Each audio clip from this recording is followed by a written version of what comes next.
Before we start talking about everyone's favorite cat, let's get something out of the way first. The Apothecary Diaries is not set in China. There's no real emperor, no official dynasty, no year you can circle on a lifetime.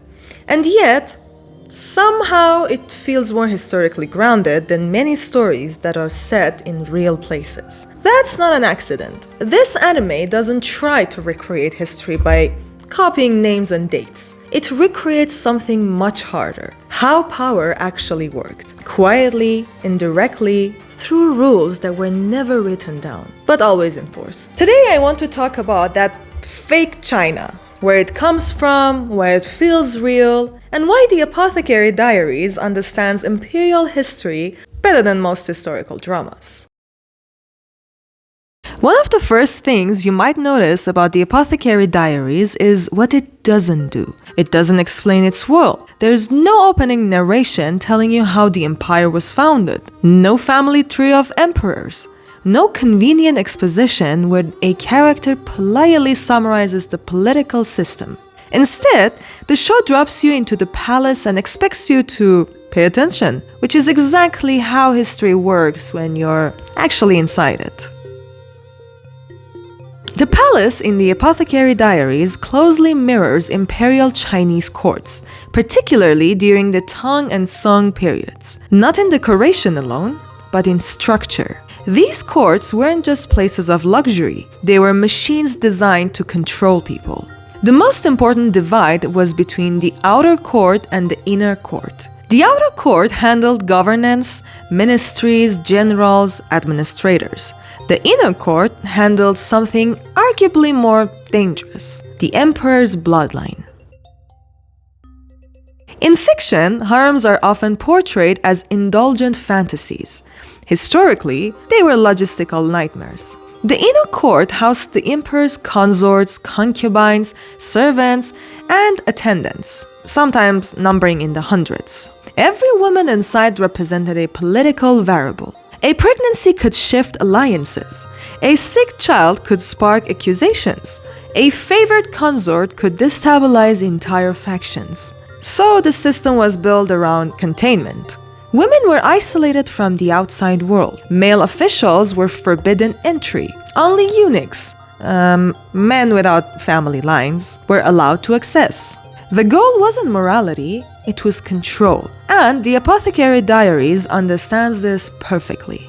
What's fascinating is how the show never romanticizes this environment. The palace is beautiful, but never warm.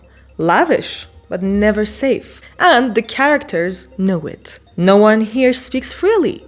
No one here relaxes. Even kindness feels cautious. This is where poison enters the picture. Not as a dramatic weapon, but as an everyday fear.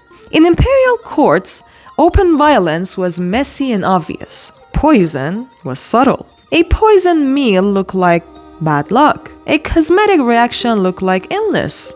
A slow-acting toxin could erase someone without accusation.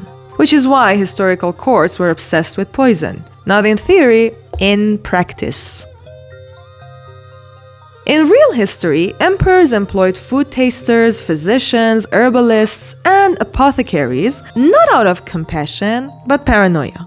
Every meal was a risk assessment. Every illness, a potential political move. The anime reflects this mindset beautifully. Poison isn't treated as shocking, it's treated as inconvenient. Something you have to account for.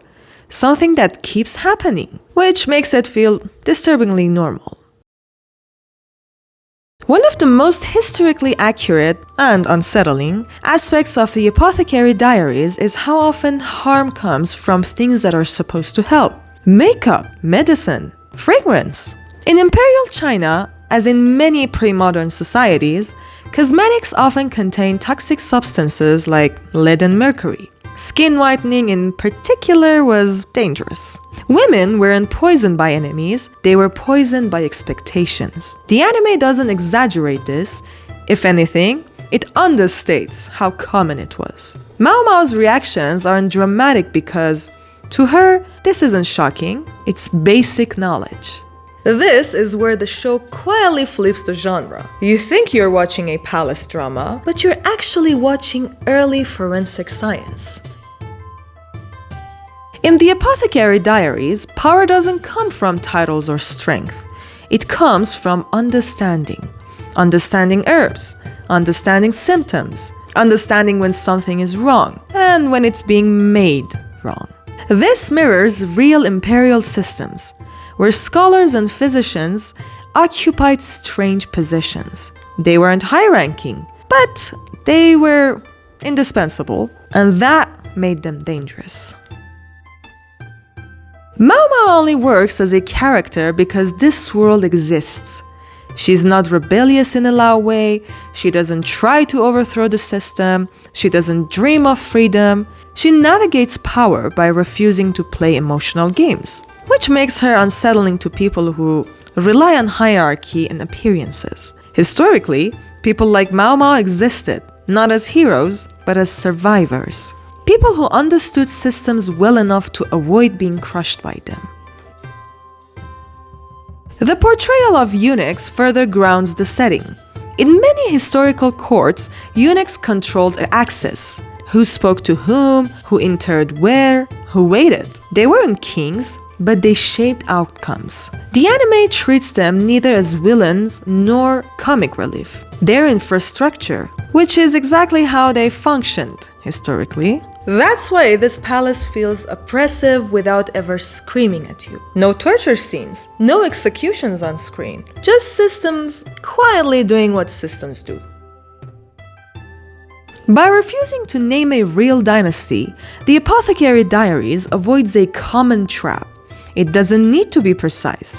It needs to be truthful. The show compresses centuries of practices into one believable system and focuses on daily consequences rather than historical milestones. It's not teaching history, it's teaching how history felt.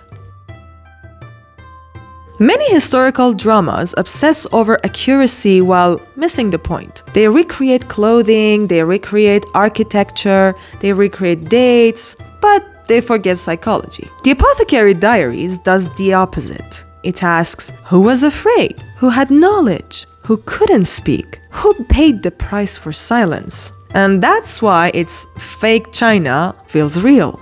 So, no.